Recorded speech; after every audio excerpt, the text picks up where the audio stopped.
Well, howdy, roofers, and welcome to Roofer Growth Hacks, the podcast that's dedicated to highlighting those in the roofing industry, learning how they overcame growth challenges with creative growth hacks, and connecting them with others in the roofing industry. I'm your host, Chris Hunter, founder and chief marketing officer for roofingsites.com. I'm also the author of The Ultimate Guide to Digital Marketing for Roofers. Got a little story for you, roofers. Danny Kerr is the co-founder and managing partner of Breakthrough Academy, a transformative organization dedicated to helping contractors scale their businesses and reclaim their time. With a remarkable journey that began by overcoming personal challenges, Danny has successfully built and scaled multiple businesses, ultimately leading to the establishment of Breakthrough Academy in 2015. Today, he guides over 600 contractors across North America, helping them achieve significant growth and profitability. So be sure to listen up as Danny shares some really awesome growth hacks. Well, Danny, thank you so much for joining us on Roofer Growth Hacks. I've really been looking forward to this interview with you. Thank you so much for agreeing to come on. Chris, thanks for having me. It's good. Awesome. Well, why don't you tell us a little bit about yourself, your entrepreneurial journey? Where did it start? Where are you now? What is your company? All of those kinds of things. Sure. Yeah, so I'm in entrepreneurship. I'm in the world of teaching entrepreneurs how to run their own business, and stumbled in it actually more than anything when I was 18 years old with a company called College Pro Painters. So I myself was a little franchisee when I was in my first year of university and just trying to pay for university. And I remember just seeing a sign that said, make 15 grand this summer, College Pro Painters. And I was like, I need 15 grand. I can paint. Like it was pretty unassuming. And so what that ended up being was a franchise position for a student. Like it was a student-based franchise position, but they taught you everything. They teach you how to do your sales and marketing and how to hire and train and do your financials. And then every week we're doing goal setting with our coach, and every month we're doing training sessions. And it was like a pretty all in, basically school for entrepreneurship, which was really neat. And did that for a couple of years as a franchisee. I then actually started to work for corporate as a general manager. So I took on, I dropped out of university actually. I decided not to get my degree and go full into this idea. And I was a GM, so I was hiring and training my own franchisees, which was really neat because you get to see the patterns of what everybody's doing and how simple actually it all is. And then I ended my career there as the head of HR for Western Canada. So I oversaw the recruitment and development of all the franchisees. So we had 150 franchises and 1,000 painters, and it was quite an experience in my 20s. So it woke me up to this idea that we have today, which is this: how do you create a franchise system without the franchise? Being in franchising for so long, I saw the benefits of it, which was there's a lot of direction, there's a lot of guidance, there's a playbook on how to do things, there's a much higher degree of success that comes out of having a path to follow.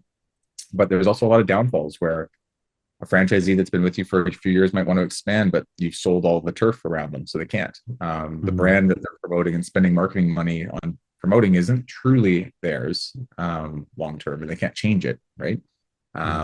There's the royalties we charge, which are fine, but when you start to scale up and you realize you need middle management and you can't afford it like you would if I didn't charge your royalties, I become your problem for growth. And so I realized, I was like, how do I take all these good elements of franchising, get rid of the bad ones? And the industry of coaching, I guess, was maybe the one to call us at the time, but it's its own beast, this thing called Breakthrough Academy we do today, which is trying to support people through the content we've pre-developed for them, coaching that we've offered, and this cool community too, where everyone knows each other and shares ideas and is of like mind. But we don't have royalties, there's no long-term commitments, and we help people for as long as it makes sense. And so that's Breakthrough Academy business. We started 10 years ago. It's scaled a lot. Yeah.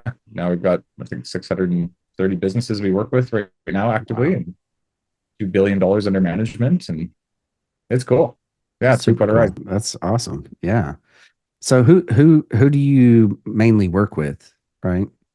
All contractors. So everybody's roofing, landscaping, painting, renovations, sub-trades, and then services. So sub-trades and services are kind of a general category. The other ones are more specifics, but it's all contractors and then those specific categories. So, and I love that. And 600, that's a lot. That's a lot of people or businesses, a lot of businesses to work with. Do you have multiple business partners and stuff like that? Do you just coach the business partners? Do you coach the, I don't know, how do you say this? The A players, the people who are underneath those owners? Yeah. So we work only with owners. It's owners specific. sometimes they'll bring their implementer in, or they're like an Yeah. assistant in, manager in Yeah. to help with the implementation of a lot of what we do. I don't do any of the coaching anymore, so we've got about 50 staff in Breakthrough Academy. Wow. And so I'm one of three owners, and then we've got our sales division, marketing division, ops division, customer success division, coaching division. So, and then there's leaders for that, and below that is our team that runs the day to day. And yeah, it's turned into, for even ourselves, like I am an entrepreneur. I go Yeah. through the same things that we teach, and we kind of have to practice what we preach here. So it's been our own journey of just like building our own company along the way and Yeah. experiencing what it's like to do. So yeah, it's turned into a lot more than just me. That's for sure. Yeah.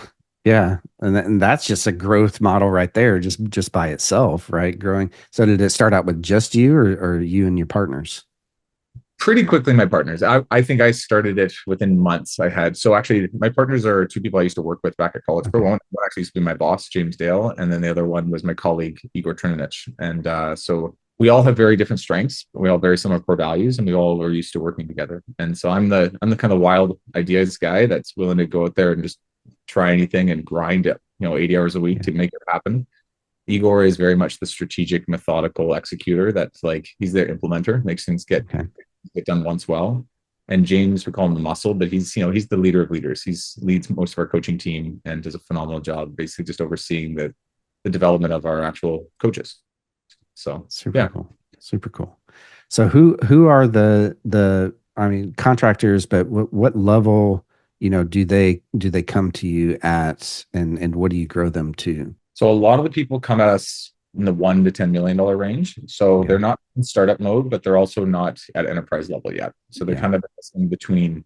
I call it kind of the awkward years of business, where you're still trying to discover who you are, what your processes are, what makes Mhm. success, how to be profitable.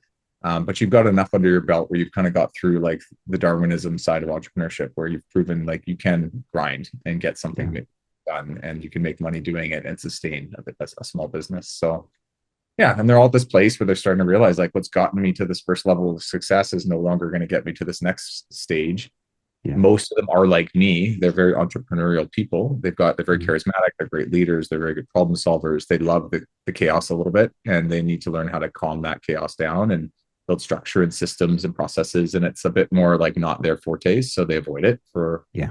as they can, and eventually come to the realization that like I have to do this. And so we're a really good conduit to get it done, a lot quicker, and get it done right the first time, and to lead the process, so that there's a lot of questions people have. What CRM should I be using? How do I Mhm. manage my books properly? What KPIs should I put into my team? How do I build good job descriptions? And there's always, you go to your accountant, or your lawyer, your bookkeeper, or that guy you met at that conference, and you get little bits of pieces from everybody, but it's like it needs to be built as one system. And so Yeah. what we do is like something called the contractor growth method. We install that as like one idea, right? Where the financials actually dictate the sales and production plan. And that can be broken down by seasonality and weekly numbers. So we know exactly what to achieve from layout, leads, estimates, jobs booked, dollars produced, hours produced. That's now weekly targets. We can put those numbers into everyone's job description through an org structure. So everyone knows who reports to who and who's in charge of what metrics and who's accountable for what. We can use that to help build out these employment agreements that then tell us what role we're hiring for next, and what that ideal candidate profile looks like to recruit properly for, and even what interview questions to ask to attract the right Yeah. profile, so that we're actually getting the right fit for that role. And everything we do is kind of like linked to be like one big idea. And we kind of replace the owner from all the things that takes their unique brain to go do, to a systemized, stable process that is replicatable by their team. Love that. Absolutely love that. And and I love how you started this saying, create the franchise system without actually being part of a franchise. Yeah. Yeah, it's a different idea. It's if you just look at us as a coaching business, I think we optically kind of look similar to a lot of businesses out there.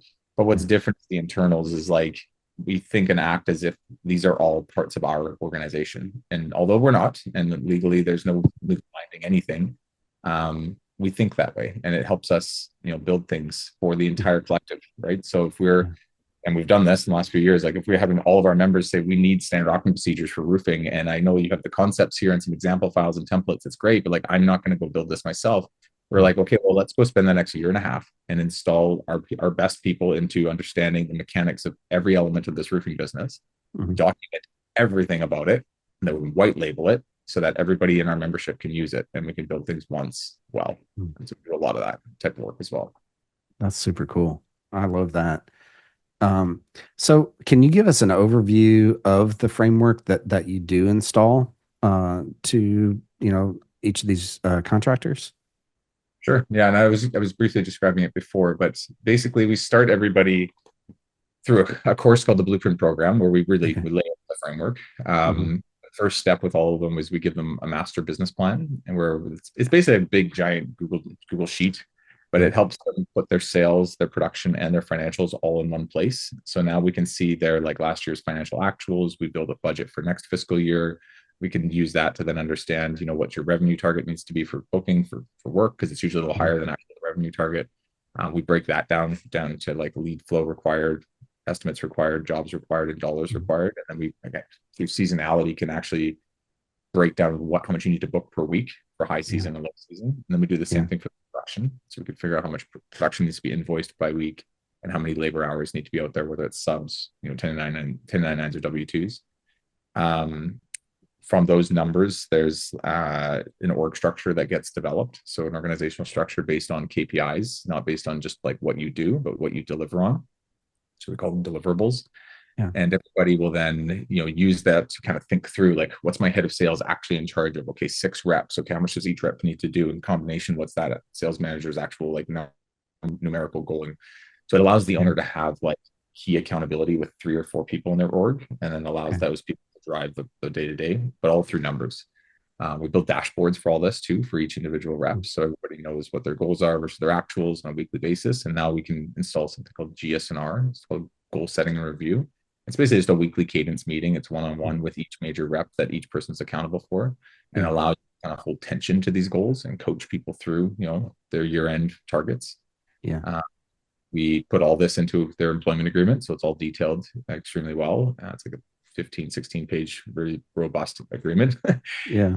It's white labeled, so they can put in their own numbers and change the paragraphs, but it's there for them. It's a framework, and we use that to identify then the people we need to fill, like what roles we need to fill for the next year. So we know Yeah. kind of 12 months in advance every job we need to go hire for that company. Yeah. We help them do that. So we give them campaigns. We help them understand what the ideal candidate profile is, what the job ads need to be, where to place those ads, how Hmm. to make sure you're getting enough app flow in to fill, the right person. We teach them standardized interviewing process to look at like past performance in people to predict their future behavior. And we have a skill section, but we don't say like skill is the number one thing. We say like, hey, if Yeah. you're hiring a salesperson, they need attainment, the preference to set new goals, they need tenacity, the ability to work hard. Like these are preferences that or abilities that you can't train. They're just in Yeah. people. How do you ask the right questions to find past performance in these people to predict their future behavior? It's all in the stories. So we teach them about Yeah. how to do that. And we teach them about onboarding. So we look again at the employment agreement and say, if you're going to hold someone accountable to all these things, is it in your onboarding process? Do you have a checklist that actually makes sure you're Mm. onboarding people in the right way and that they're being taught their job, even if they've experienced in the past, you're showing them your way. And then we use that onboarding process to build out all the checklists, skill checks, we call them, and standard operating procedures. So we can onboard you, we can check your skill and all these things. And if there's ever a deficiency, we can reference to an SOP so that there's a how to and how to do it effectively. And so over 6 weeks, we teach them all these concepts and we give them all these tools, and it's kind of Yeah. overwhelming. And it's kind of like Yeah. giant business in a box that I need to now go implement, right? Right. Our final session of the 6 is on strategic planning and teaches them under like how do you actually build in a 5-year vision, Mm. drill down to a 1-year plan with both like the numbers you need to achieve and the initiatives you need to implement into the company. Yeah. And then we break that down to quarterly. So what are you doing this quarter? And then we even break that down to weekly. So that's what our coaches get involved in. They're starting to hold rigor and accountability and directional support to implement that plan. Yeah. And yeah, and then we work on all kinds of things with them. We get into time management, priority management, situational leadership, conflict resolution, effective meetings. Like there's about 72 courses that they go over about 3 years with us, and some Wow. of it has to do with what I just discussed, the implementation of that process, and also the skill development of the entrepreneur and the team to make sure they can actually do it really well. So Wow. And I'm sure they're drinking by the fire hose. I mean, when those first 6 weeks, it sounds like they're just drinking by the fire hose there, right? yeah, in a big way. And we when we make sure like in our sales process and our onboarding process during those 6 weeks, almost every single time we talk to them, we're like, look, it's okay. All you need to do right now is just write notes on things you want to take Yeah. from this to implement Yeah. later. We'll order this in priority of highest to lowest, and then we'll start in the process of building it out. And we always tell people like there's a lot to do here, but if you Mhm. can spend 5 hours a week working on the business with Mhm. us, we can get a lot done in a year, 2 years, 3 years. Average members with us for about 2 to 3 years, so it kind of gives us space to make sure we do it right, and it's not just like a cool course that leaves you with a bunch of tools you never actually do anything with. And so Yeah. we slowly over time build it step by step by step. Love that. Love that. And do you recommend that they continue with that 5 hours per week, working on their business versus in it? It turns into their full-time job. The idea is that Yeah. over 3 years, you go from putting 5 hours a week to working on the company to that is your job, is to Mhm. build out great people, right? So you're developing your leadership team, hiring key staff, and then to build awesome systems. You're thinking through what your team needs to be enabled, so it's not you anymore, and they can do it without your immediate need for control over everything. So Yeah. Yeah. I love that. And I talk to a lot of roofers that are, in that $1 to $10 million range, right? We talk with 4 to 5 roofing companies every single day, and that's typically some of them are a little bit low, below that. Some of them are a little bit above that. But what would you say to those people like that don't have, the blueprint installed into their business? What would you say to them? what size? You mean people below a million or people in that Let's range? say Or with that 1 to 10 million, that sweet spot, what is the biggest thing that they could implement now, right now? Because even at that $1 million mark, you could still be, without a better term, a chuck in the truck, right? And doing everything yourself and trying to do everything yourself. And that's what I do commonly see. What's the first thing that they should implement into their business that well, will make immediate results? yeah, budgeting and job costing. Because Okay. if you sit down and you go, okay, how much did we produce last year? What were our costs of labor, subs, and material? What Hmm. percentage was that of the revenue? And how much margin did we make off the job? Hmm. And then how much did we spend on like our overhead staff and our trucks and our marketing and all the overhead things? And how much did we actually make? You'll see Hmm. patterns. And especially Yeah. if you look at 1 or 2 years ago as well, you'll see how things are fairly consistent in some areas and how things Yeah. have jumped in others. And if you run, say, a $3 million roofing business, and I think anyone who thinks about their company could admit that there's at least 1%, and it's a lot more than 1%, but there's at least 1% lost in labor, subs, and Mhm. material that just gets vaporized on the job site because of Right. inefficient. 1% of $3 million is $30,000, Yeah. and it's usually more like 5%. And so Yeah. that's $150,000. And now you're sitting at, potential salaries for people that could be in place to help you with your Yeah. business. You're sitting at the profitability of your business doubling potentially, or getting Mhm. up by 50%, which is usually what we see. We see about 63% increase in net profit in the first year with our members. And a lot Wow. of it comes from their ability to budget and just see these 1% being won Yeah. and lost, and then Wow. putting control mechanisms into changing that. So, Love that. yeah, Yeah. How often do you recommend that they sit back down with that budget and ensure that they're on budget? every 2 weeks. Every 2 weeks. Okay. Every 2 weeks. All right. We this is a part of our rigor. So we meet with them every 2 weeks, and part of their prep is to go through their financials, go through their Okay. budgets, what their jobs produced the last couple of weeks, sales Yeah. booked, all the numbers basically, and use that as a barometer because we have constant goal versus actuals, so we can Mm. see things starting to move, and we can say, okay, based on the last couple of weeks, we can see production going smoothly, but we can see profitability dripping by about 4%, and it's mostly coming from your install division. And when we Mm. look at the divisions, we can actually see it's coming from these two crews, and we can see, okay, so you hired some new people there. We could see trainings going on. It's costing you. What can we do in the next few weeks moving forward to make sure that crews trained and going well, so we don't have a constant 4% loss by end of Yeah. year, Yeah. right? It's Yeah. being able to take action in the moment versus by end of year that actually makes Mm. change. Versus, I Yeah. think a lot of people, they just submit their financials to their accountant at the end of the year and they're like, did we make money? Right? This is kind of like Yeah. it's too late. And but if you can do it in the heat of the season, you can see tons of opportunities from cash flow to all kinds of stuff where you can start to take control again. And Interesting. yeah, I mean, business, I see it as a machine, and the owner should have levers. You should be able to have a lever to turn things up Yep. and down in your sales and your production, your financials, your marketing, all your key aspects. And if you don't have a lever there, it's a lot of it's hope based on a hope, a prayer, and a wish and a dream, or a Yep. great idea. A lot of us have Yeah. great ideas, right? I got a way to problem solve this. But when you get bigger, it really does need to be levers that are controlled, so I can apply more energy and effort to certain areas and see immediate change happen. Yeah. Yeah, absolutely. I love that.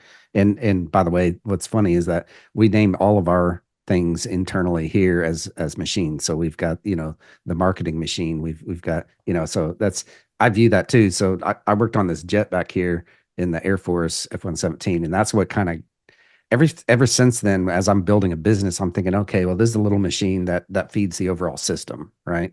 So, anyways, I love that you reference the machine part. We're building the machine. And if you don't That's build right. the machine, you are the machine. That's And right. that doesn't last forever. And I mean, I've experienced this too. Like I being an entrepreneur myself for so many years, like I've worked a ton of 80-hour work weeks and I've done Yeah. seasons where it's 80 hours a week for an entire Yeah. season. And it burns you out. And you realize like I don't think I'm that employable. Yeah. I'm probably not the greatest employee, so I kind of like have to be an entrepreneur. I also Yeah. love it, but like I kind of have to be. And if I'm real, like about this, I have to sustain that way of being for the rest of my adult career. Yeah. And is this a sustainable way of being for me? Yeah. And there's been seasons in my life where it's absolutely not. You know, my wife Yeah. was like, "We'll not have kids until you figure out how Yeah. to make time for us again," right? So Yeah. yeah, I had to get pretty real with even myself and just realize like it's great to like be an entrepreneur. It's great to drive on like your charisma and your passion, but it's not sustainable if that's all it really is. Yeah. So Absolutely. And I face that myself. I mean, it's hard being an entrepreneur, and I mean that I've heard it. My business coach, tells me that being an entrepreneur is like building an airplane as you're taking off. yeah, because if And you don't have any money to build it, yeah, then you probably shouldn't build it. You know, I see some people right. with debt trying to build the perfect thing Yeah. before they launch it, and they launch it and realize this isn't a good product market fit. Yeah. But you wouldn't know that because you didn't do any testing. And then I see Yeah. people that are all driving all the time and then don't make any time to build, and then they get themselves down pathways that are just dead ends or just big blowups and financial problems and people problems. But if Yeah. you can see it in exactly what you just described, where it's like let's jump and let's build what we need to do as we're falling, and we will slowly sustain this thing by the time we hit the bottom and take off. So Yeah. Love that. Love that. So what are some common, mistakes that you see roofing companies specifically make? What would you how do you coach them to avoid those things? we talked about financials. Another big one is just time. Like Mm, people don't spend enough time on leading the organization. yeah. Actually, anyone listening to this is a really good like gap exercise to do. Take the total amount of people that you lead, and that includes subs, and then Mm, times that by 35 hours in a week, because that's probably the average amount of hours people work because of rain days and sick days and yeah. just people productivity. Um, and so let's say that's like 10 to 20, right? So it's 350 to 700 hours in a week that you lead. And yet you probably have 40, 50, maybe 60 hours in a week that you're going to work. And if Yeah. you're working some of those 50, 60 hours on doing some of these jobs yourself, or a Yeah. lot of people's jobs yourself, those hours are just a drop in the ocean of like things that could get done versus influencing those 350 to 700 hours. And Yeah. so you have to start to realize like, I have to spend more time each week on this business. Sometimes it's hard to pull yourself away from stuff that you're pretty locked into. So I Yeah. don't expect anyone to get out there and suddenly 40 hours a week are doing that. But 5 hours Yeah. a week, I think, is manageable. And actually, I think we've got something for you too. We'll put the link in the description for you, but we've got a little exercise to create 5 hours a week for yourself, Yeah. right? Like, how do Yeah. you get out of the business enough so that you're like focused on, okay, this week we're working on job descriptions. Next week I'm working on my recruiting campaigns. A week after that, we're going to check on our budgets. Like just a bit of space to measure and Mm, monitor, make informed decisions. And, I find in general, like people kind of run from their like feel of things, especially entrepreneurs. It's, I feel this, like yeah. feels right. And I'm Yeah. like, cool, back that up with data as well. Yeah. And so it's like a fact and a feeling, and your probability of doing that going well will go up dramatically. And you can feel your way through a business up until a million, 2 million bucks a year. But when it Yeah. gets bigger than that, your feelings actually start to be wrong because you're not as involved as you used to be. You're like Yeah. your judgment is a little off. And so you need some data to back that decision up. And yeah, you need time to lead people. You need time to give them that empower them to go do Yeah. things instead of just doing it yourself for them.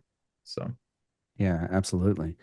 And so a lot of what you're talking about here really sounds to me like entrepreneurial operating system, right? Or very something very, because you've said certain things that have keyed me yeah, off of like, the implementer and stuff like that, and the visionary. And so is that really close to like, have you kind of modeled that, or is it just happenstance that it's just really close to that? Yeah, it is a bit of happenstance, although when I look at it, it is somewhat similar. It's funny, like the franchise organization that I grew up with, College Pro Painters, I'm Yeah. pretty sure I must have utilized that model at some level without me even Yeah. realizing. Because when I walked away and started to build this, I was just building what I knew, and Yeah. everyone keeps commenting on this. And so I'm kind of Yeah. like, yeah, you know what? At some level, you're probably right. And we've taken some time now to understand the EOS model, and I think there's certainly some similarities. There's also some Mhm. differences, and I think the biggest thing we've figured out is we just built it for the industry, like Yeah. specifically roofing. It is done, and so instead of it being just conceptual, it's like here is Yeah. literally all tools as well, and exactly how they should look when a completed Yeah. model is built. But yeah, no, I agree with you. I think there is elements of what we do Yeah. that are it's I call it like if you look at like modern cars built today, let's remove Tesla for a second, but like the Yeah. modern industry, everybody has the same sedan, everybody has the same Mhm. SUV, everybody has the same Mhm. van. It's because it's the common denominator of what is the most efficient thing to go build and the most, Yeah. ROI for the marketplace for what they need. Right. This model that we teach, I think, is no different. I think this is just the best way to run a business. Period. Yeah. The end. Yeah. Yeah. Love that. And as someone that I'm an EOS geek, I love EOS. We implemented EOS in our organization in 2018, you know, and anyways, that's why I knew some of these things that you're talking about here. Um, but I've also seen a few weaknesses in EOS myself, right? In the fact of like kind of a monthly check-in, with the business is missing, I think, from the weekly meetings and stuff like that. But anyways, yeah, I business geek. I love studying and making my own business. And honestly, this is, I'm going to give this secret out here is that I do this podcast, honestly, yes, to share great content with my audience, y'all roofers that are listening, but also to get a little bit of piece of golden nuggets from each of the people that I interview of what's making them successful and what's making their businesses successful. But here's the key is actually implementing it into your own business, right? Oh, So people can know everything under the sun. It's what you've done that makes all the yeah, difference. absolutely. Absolutely. Well, so all right, we've talked a lot about, Breakthrough Academy and the blueprint and all these things, and these are awesome. What are some industry, things that are happening in the industry, some trends that you're seeing? And what should we be looking at in the roofing industry specifically? Private equity's coming in. It's coming in Yeah, fast. It's coming yeah, in. Yeah, and it's an opportunity. It's also a risk. It's all things, and so you have to know how to position your organization around that. And so, at some level, I think anyone listening has to make a choice where they're taking this organization. Are they taking yeah, it to a path of being acquired? If so, is that going to be private equity? Are they taking it down the path of passing it down to their kids and building a mm, legacy? If so, yeah, they're going to have to build something that's robust given this new environment we're heading mm, into. mm, And I think being very aware and clear on that decision making over the next year or two to make that decision for yourself, I think is important. And I will say this: just because private equity is coming in doesn't mean everybody's going to get bought up by next year, but it yeah, does mean the landscape will change. You will start to see amalgamations of large organizations coming together and building the process to yeah, be the best in the marketplace. And if you are remaining yourself to be there without being bought out, just be ready for that. And there's still going to be things that you can do that will make you vastly more unique than them. mm, And that's great. And you'll actually still do very well, but be ready to position your organization in that way.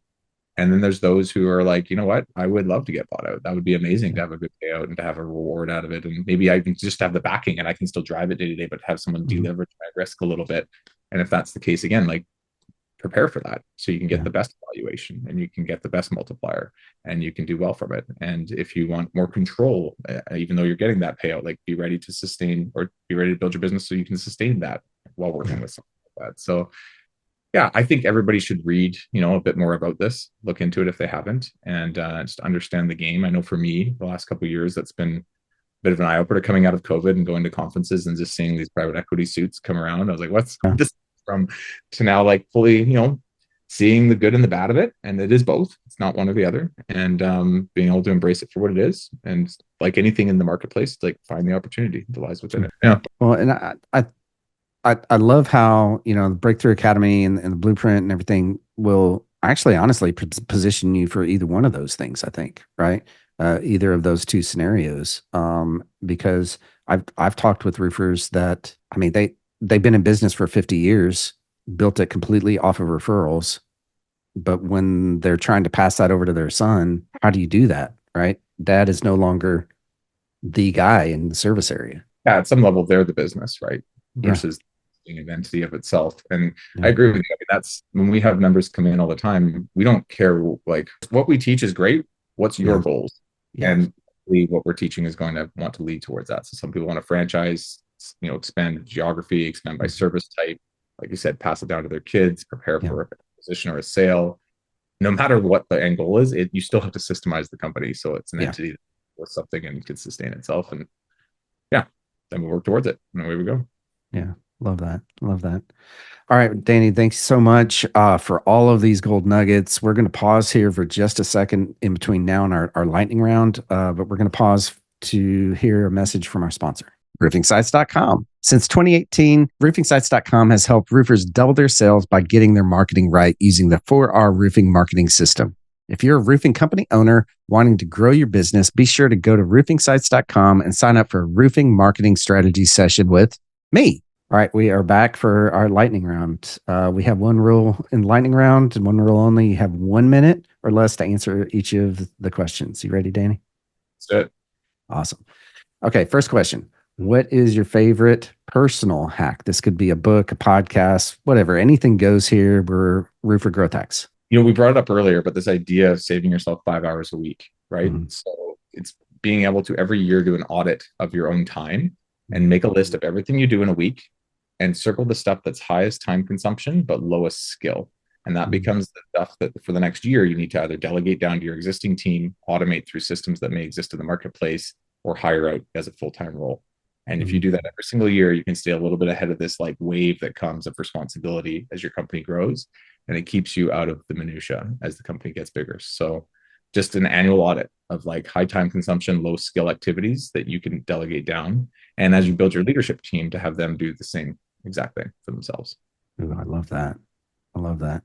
All right. So number two, what is your favorite business hack? Okay. This is can be a book, podcast, an actual hack, whatever. Anything goes here. Yeah, like there's the book Seven Habits of Highly Effective People that I think fundamental principles in that book help you be an effective entrepreneur and Mhm.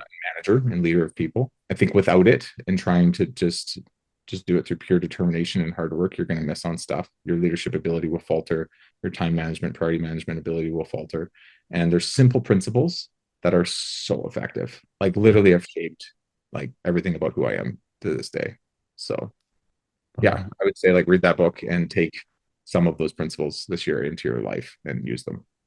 There's seven 100% of agree on that. Yeah, 100% agree on that. I've made every single one of my kids read that book. They're like, "Why, Dad? Why?" All right, next question. What is the best advice you've ever been given, and bonus points if you can share how you actually applied it? I don't even know where this came from. It might have honestly come from just prayer and God, but there's this like perspective of like we're blessed to be where we are and to have what we have. We live in North Yeah. America. We are already in a position that like 95% of the world would like die to be in.